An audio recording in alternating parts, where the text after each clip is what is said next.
All right, okay. So, just a quick intro to everybody. You guys know, have seen on stream how I lab certain classes. I was gonna make a guide on it by my own, but I think that it was probably going to be a better idea to bring the man himself who actually taught me, or one of the people that taught me how to really do it. Somebody who actually has accolades and shown that the format, the way that you lab a class actually works. I brought in Mr. Rujinx here, who was kind enough to give us the time. If you can introduce yourself, lay out all your accolades, all your tournament wins, all that. The OGs, I'm sure, know you, but like the new players, want to give you an introduction to you as well. Yeah, sure. So I've been playing BDO for, well, since launch, so it's been almost 10 years.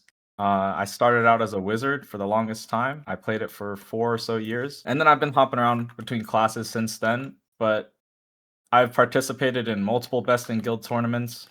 I've won some unofficial tournaments like Blue Squadron's Open Tourney.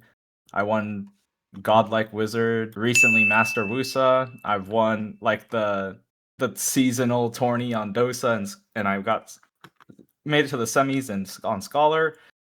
I've been hopping class to class. I've hit top rank 1 on my classes in AOS almost every season. Yep. But yeah, I've been hopping classes a lot since COVID 2020. Yeah.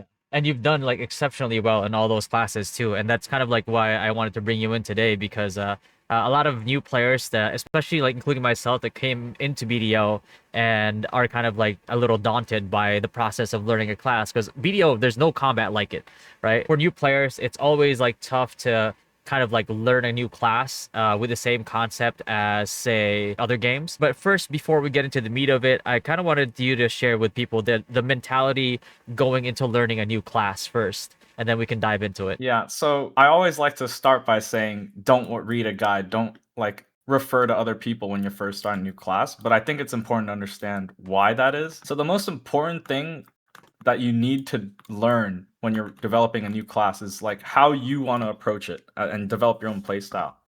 And reading someone else's guide and reading combos and following the book basically just denies you the opportunity to get a feel for things yourself and maybe find something new or novel, which is what really like separates the one trick ponies that have played the game for years from someone who just picked up the class, especially people who reroll to flavor of the month classes. Yeah. You'll notice people who reroll a lot tend to be pretty linear in their gameplay. They're pretty easy to predict, and while they might perform well, they never reach like mastery of a class. And I think the reason for that is they follow a guide and they're very flowcharty. Yeah. So when you first pick up a class, I don't look at any guides. I go step by step through what I think is important. So I have a priority.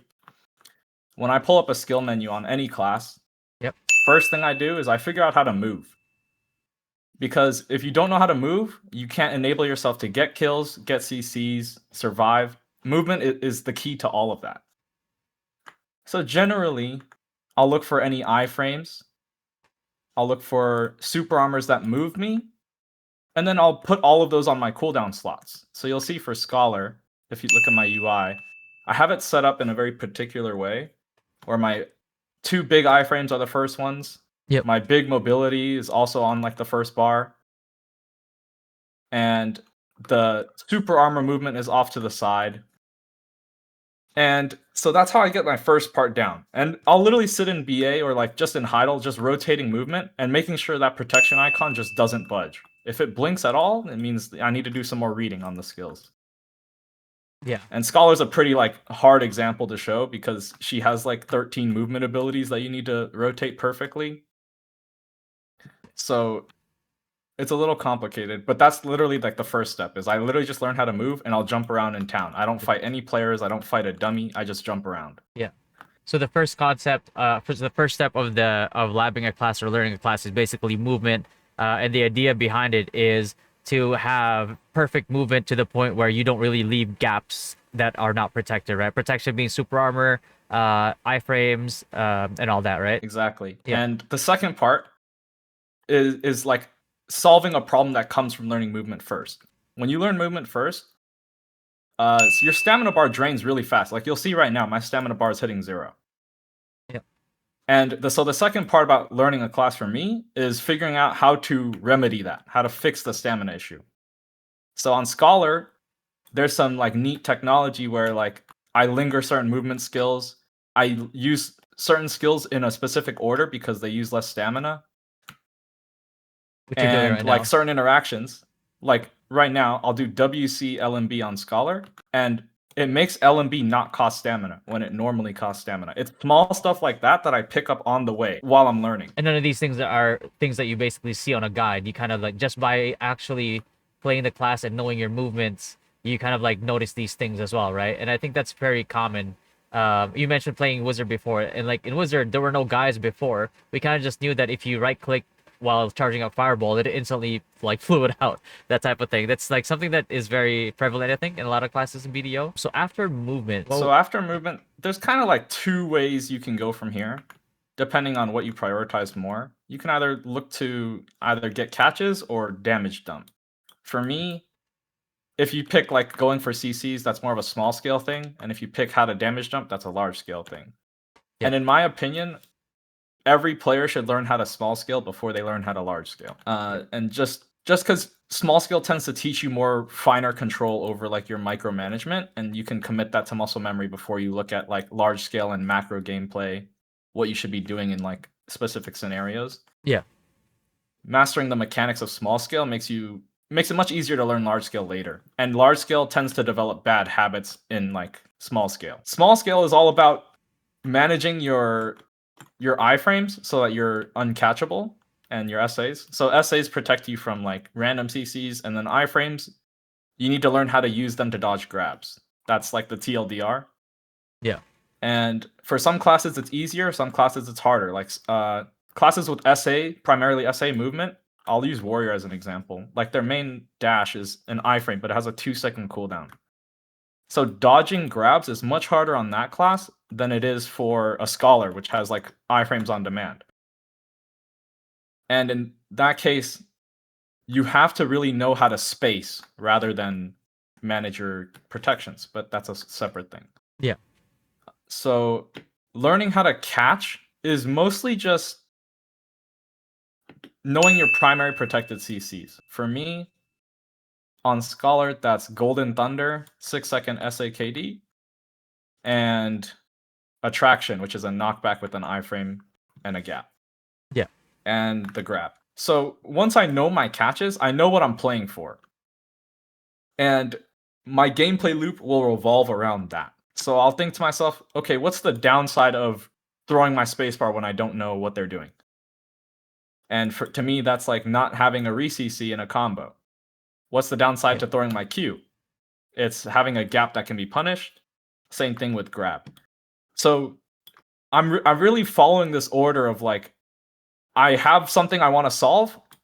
What is my solution? And for any class, it's really just like, how do I fix the gaps? How do I take advantage of the CCs? How do I maximize the value out of my cooldowns?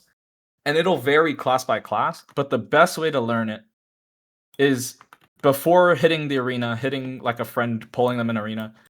It's really just knowing what you're looking for, first of all. So I have my 3 main CCs here. I know I'm going to catch with one of those. And then I practice that before I practice the combo. It's okay to like 1v1 someone, get catches, and then just drop the combo. That's perfectly fine. yeah.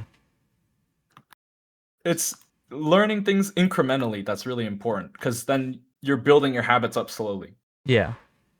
So to tie it all together so far, we have movement, which is basically the way that you get around, the way that you disengage, and the way that you kind of like initiate as well, right? And then the next step of that process is going to be learning your catches, your CCs. So if you're playing for, usually if you're trying to move around like a fight, you're looking to catch somebody out with a CC. So the first step that Rujinx does is movement, and then figuring out what you need to do, what you have to catch people off guard, essentially with CCs, whether it be a grab or a protected CC engage or something like that. After that comes the next step of the process, right? Which is your, like as you said, the combos. Yeah. So comboing is actually very simple. The first thing you do is you learn what your pre-buffs are. So attack speed buffs, AP buffs, DP buffs. For me, it's just tapping E for my AP buff and WE for my attack speed, or Q. And those two are my offensive pre-buffs. So in a combo, my goal is to get 2 of those up or have it up before I do the combo. Yeah. So that's why you look So at your for skills in advance. So like when somebody hovers over a skill, it's like, oh, this skill gives like an AP buff. Oh, this skill gives like an attack speed buff, essentially, right? yeah, And that's how people yeah, will know that like, okay, so these are my pre-buffs. yeah. And Yeah. depending on class, you'll be able to get them off in a combo or before a combo. For me, I get it off before the combo, Yeah. and I aim to keep it up all the time. But it'll vary on class. There are some that buff mid combo. Yeah. And after that, it's just how much damage can I put out is the next step. So literally just running the numbers like attack damage multiplied by the PvP damage reduction and Yeah. just squeezing all of that into a combo and seeing what does the most. Yeah. And that'll give me an idea of how much damage the class will do at its peak, like without being contested in a 1v1. Hmm. And then I'll experiment with some variations of it, like, oh, what if I don't have this skill up? Then what can I replace it with? And I'm really trying to avoid falling into the trap of, oh, this one skill in the middle of my combo's down. I don't know what to do, and then I just wiggle around and walk away. Yeah. That's what you want to avoid. You want to have like a priority list, like, oh, I have someone CC'd. I'm looking to get these 3 skills off, but in no particular order. Yeah. And then you can play around with like what situations you can get each off in. Yeah. Yeah. So basically avoid static combos and have more of a priority list. Yeah, static combos will make you very predictable and will make it hard to improve much later on. It'll make you do well early, like short term, because you'll always have something to fall back on, but it'll severely hinder you once you get into the more like competitive matches. So far we have movement, we have catches, and we have combos from priority list combos to avoiding the static combos. So then what comes after that? Is it a disengage, or how do you approach that after the combo? For me, it varies based on the type of class I'm playing. Mhm. I tend to gravitate towards like iframe classes that can combo someone while being contested. So like in a 1v3 in an AOS, for example. Yeah. So I'll practice like combos where I'm not hitting them the entire time, like I'm weaving dodges into my combo Hmm. and seeing if I can kill with any variations of that. And that kind of like is the catalyst for getting the 1v3 clips off in a montage. Yeah. Yeah. That's where you start feeling really comfortable and you're showing mastery on a class at that point. Yeah. And like top off the top of your head, top 3, top 5 classes or whatever top classes that you think can perform that. Which classes do you think that is? Dosa, Scholar, and Awakening Sword. Okay. I Yeah. think so. For me, any class that has a hard time getting catches also has has it very easy to kill during a combo. Yeah. The balance is done in a way that if you can't get a catch easily, the combo that comes when you do get one will be very easy. Yeah. And yeah, okay. So that's basically like that's one of the reasons why probably like when like non-grab classes, once they catch you, generally they can finish you off if they do catch you in a Yeah, CC. Yeah. yeah. In general, that's Yeah. the case. Yeah. So right after like you finish off a combo, and then usually comes with like the disengage right after, right? Like whether it's like large scale or or small scale even. Sometimes I feel like just like a personal thing that I learned actually from following the same procedure that you had taught me in terms of like add-ons. I kind of tailor my add-on, and like for disengages, what I've noticed a lot is like usually I put like a minus movement speed, a minus attack speed to kind of like make it harder for people to fight back essentially once they get up off of the combo. So that's something that I learned just from essentially following the same format, style, or technique of labbing a class or learning a new class that you sent me. So how do you generally approach like a disengage after, let's say, in a large scale or small scale? Once your combos are done, what comes after? I think for me, my play style is like I always want to be doing something. It's just like the ADHD I have. I Mhm. just can't ever play passive. So I don't necessarily disengage. It's more so that I drop aggro. So for me, if I run out of damage, I won't necessarily back up, but I'll like prioritize dodging things while staying close enough to follow up. And this is like a pretty serious Mm. advantage that I think I have in AOS where like even when I think I'm out, or when the enemy thinks I'm out of everything, I'm still close enough that if my teammates get something, I'm right there to follow up. Right away. Okay. And that's like improving your uptime on a class more so than like practicing like a specific scenario. Yeah. So it all rotates back to movement, essentially, right? Yeah. Yeah. Okay, so to tie it all up so far, we have movement, we have catches, we have the combos, we have either the staying power or, which ties back to movement as well, the staying power or the disengage. Is there anything else in between that or after that that you think people need to know conceptually? I think once you've hit the end of that stage is where like you're already performing at a very like impressive level. If you can master those steps, you're already like above average and like approaching the higher end. But what comes after that is what really like separates you from the rest is like what gets streams talking about you. Like people see you in AOS and they're like, "Oh my god, this guy's like cracked out of his mind." The next step is figuring out like your own little play style and what makes you special on a specific class and tailoring everything you do around that. So, for me personally, I don't follow anyone's add-ons, and you talked about this a little already, but what Yeah, I'll do is I'll record my own gameplay or like stream my own gameplay so I have a VOD, and I'll look back and see all the skills I'm hitting people with and when I'm hitting them with those skills. And that's how I craft my add-ons. yeah, That makes it optimal for what I do because if I copy someone else's add-ons, they don't necessarily use the same skills in the same situations I do. yeah, And so I'm not getting maximum value. But for me, if I'm looking at my own gameplay, I can like note down like, "Oh, I always hit this person with Q and I need these buffs at that time." yeah. If I just attacked a little bit faster in this time, which means that if I had like an attack speed buff prior to this, or I pre-buff prior to this, it's kind of like the same concept, right? So and that's also like the reason why you have your UI designed that way that you have. And just for like the new players coming into it as well, how do you design your UI like this? Yes, it's Your mostly cooldowns. down to preference, Yeah. but I tend to prioritize it in the order that I learn the class. So Yeah. for me, can you see my cursor? Yep. So the movement comes first for me. That's always my first row. And generally my classes have 2 like protected catches and I'll put those right below it so I always know when I can use them. Yep. And then followed by the safe damage skills I can use. So these 4. Are protected. And Yeah. then yeah, and then the 2 on the left and right are mostly for like skills that don't fall into a specific category. Generally they're like class quirks like with Scholar. I have like the iframe linger on the right or like my big jump Yep. or my C swap. So it's like unique quirks. For Dosa, I have skills that like regen my passive buffs. On Wusa, it's like my pre-buffs. It varies from class to class, Yeah. but that's what I reserve those slots for. Yeah.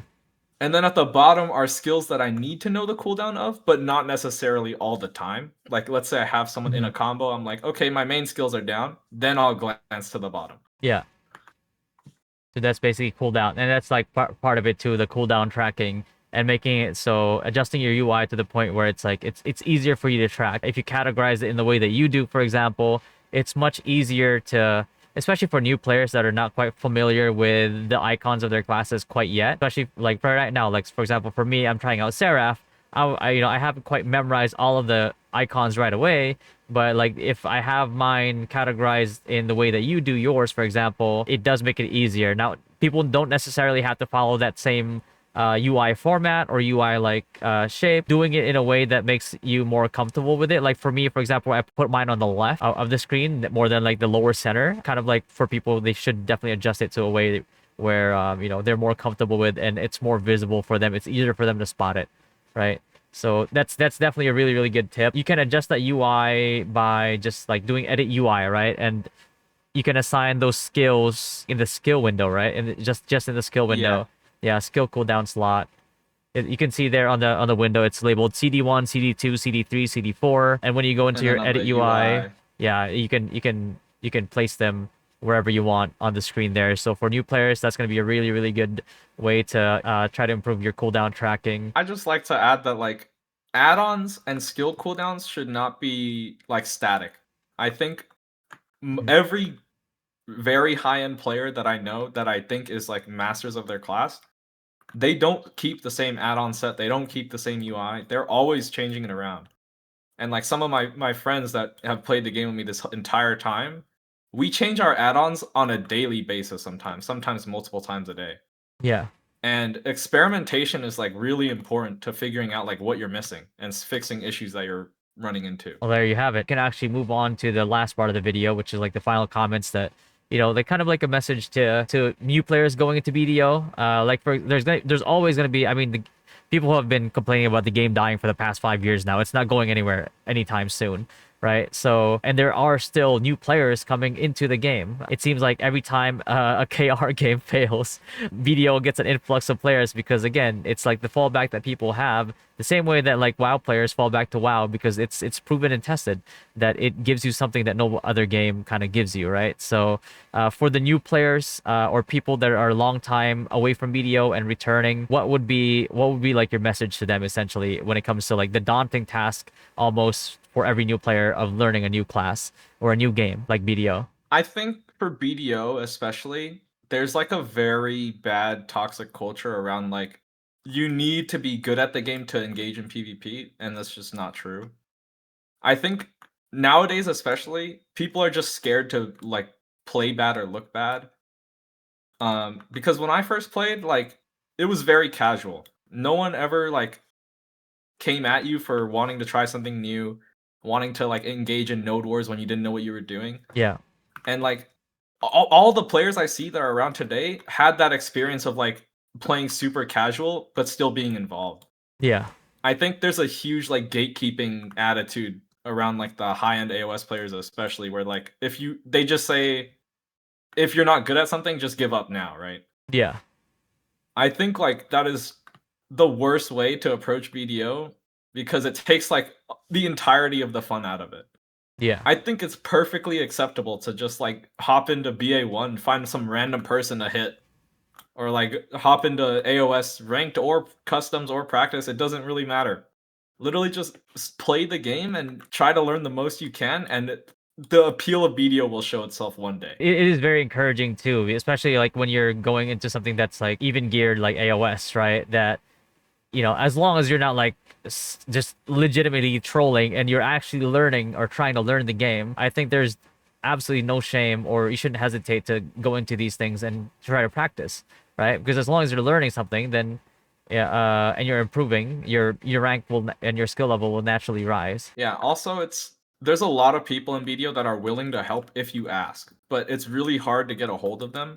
So, generally for me, when I see people ask for help, it's primarily through like content creation and like videos or streams, and they'll just ask like, "Oh, who do you Yeah, think is the best on X class?" And then you ask for their Discord, etc.